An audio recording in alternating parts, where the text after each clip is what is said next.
उदयपुर सांसद मन्नालाल रावत ने शनिवार को जिला परिषद स्थित कार्यालय में जन सुनवाई की।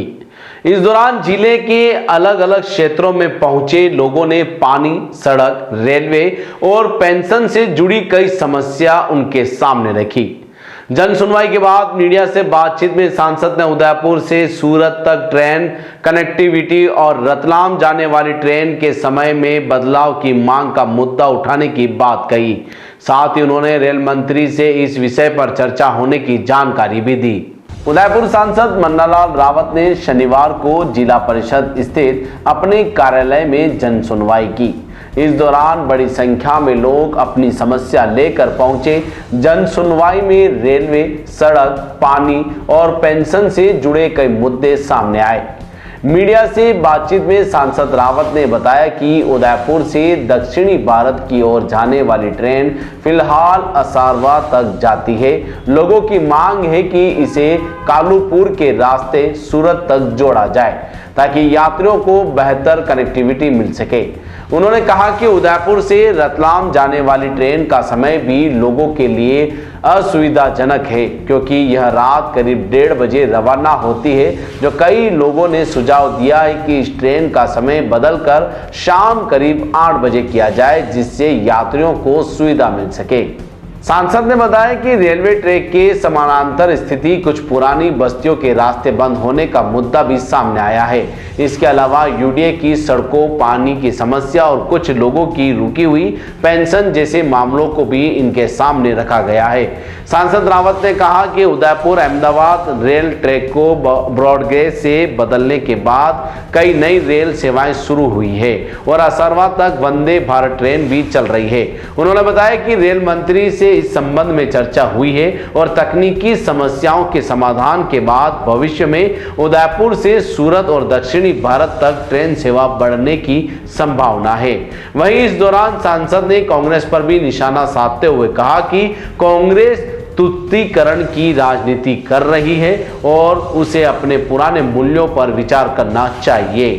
से दक्षिणी भारत को जाने वाली जो ट्रेन है वो असारवा तक जाती है, कालूपुरा होकर कैसे उसको कनेक्ट करें सूरत को, एक तो वो विषय है। उदयपुर से रतलाम जाने वाली ट्रेन रात को 1:30 बजे यहाँ से रवाना होती है। तो लोगों का ये कहना है कि अगर उसको थोड़ा जल्दी कर लें तो शाम को 8 बजे के आसपास भी कर सकते हैं, तो वो एक विषय आया। दूसरा, रेलवे ट्रैक के पैरेलल कुछ पुरानी बस्तियाँ हैं, वहाँ लोग बहुत वर्षों से वहाँ रह रहे हैं, लेकिन वो रास्ता बंद हो गया, वो भी विषय। यूडीए के रोड के विषय हैं, पानी के विषय, ये सारे विषय आए। कुछ जनता के जो नौकरी करने वाले लोग हैं, किसी का पेंशन रुका हुआ है, कुछ इस तरह के विषय वो भी आए। ट्रेन को ले जाने का मुद्दा कई समय से उठा रहा है, तो उसको लेकर क्या प्रयास करते हैं? निश्चित से आपने देखा होगा कि माननीय नरेंद्र मोदी साहब के कालखंड में उदयपुर से अहमदाबाद जो ट्रैक है और वो ब्रॉडगेज में कन्वर्ट हुआ है, उसके बाद कुछ सेवाएं भी वहाँ से बनी हैं। और पिछले दिनों आपने देखा होगा एक वंदे भारत ट्रेन भी असारवा तक जा रही है। ये आगे जाएंगे। हमने माननीय मंत्री मोदी से आग्रह किया है। रेल मंत्री जी ने बहुत सहजता के साथ में कहा है कि हाँ, ये बहुत महत्वपूर्ण विषय है और जनता जनार्दन के संदर्भ में कुछ टेक्निकल इशूज हैं, उसको समाधान करके दक्षिण भारत में, मुझे लगता है जो वंदे भारत चल रही है वो उदयपुर से सूरत तक और दूसरी कुछ ट्रेनें हैं वो दक्षिण भारत में जाएंगी, जिसकी पूरी संभावना है। तो हमने जोधपुर में एक सीन आप सभी को ध्यान में होगा, प्रेस किसी एक अखबार के दैनिक अखबार के फ्रंट पर छपा था। दंगा करने वाले लोग अशोक गहलोत साहब की सरकार के कालखंड में पुलिस को पीट रहे थे। ऐसा करौली में भी हुआ, भिलवाड़ा में भी हुआ, ये सारी चीज़ें हुई। तो तुष्टीकरण की नीति के तहत जिस प्रकार से बहुसंख्यक समाज के हितों पर कुठाराघात जिस प्रकार से कांग्रेस ने किया है, और कांग्रेस तो निश्चित रूप से धीरे धीरे अपने मूल जो भी ठीक ठाक विषय थे जो आज़ादी के कालखंड में उनके साथ में थे, उनके नेताओं में थे, वो सब छूट गए।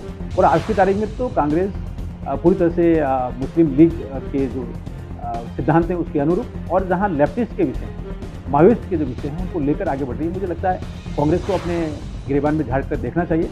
और जिस प्रकार से उन्होंने मुस्लिम जो एमएलए हैं उनको आगे किया, उससे सीधा ही समझ में आता है कि मुस्लिम परस्त ये जो कांग्रेस है वो क्या करने जा रही है, उनका क्या मैसेज है। और बहुसंख्यक समाज इस बात को जानता है कि जो नरेंद्र मोदी जी की सरकार है, डबल इंजन की सरकार है, भाजपा की सरकार है, वो विरासत के साथ विकास की भी बात करती है और साथ ही साथ सबका साथ सबका विकास की बात करती है, अंत्योदय के सिद्धांतों पर चलती है। तो सबसे बड़े लार्ज स्केल पर जिन लोगों को कवर करती है, विकास करती है, बिना धर्म और ये देखे हुए, मुझे लगता है ये ज़्यादा महत्वपूर्ण है। अब कांग्रेस अपने गिरेबान में झांके और देखें कि किस प्रकार से उन्होंने दंगे करवाए हैं और बहुसंख्यक समाज को हानि पहुंचाई है, ये हम समझाएं। अगर आपको भी इस वेडिंग सीजन शादी की शॉपिंग करनी हो, इलेक्ट्रॉनिक हो, होम अप्लाइंसेस हो या फिर फर्नीचर, तो आ जाइए उदयपुर के अंदर लोकेटेड मयंक इलेक्ट्रॉनिक पे, जहाँ पर आपको ये सारी चीज़ें अवेलेबल मिल जाएगी एक ही जगह पर।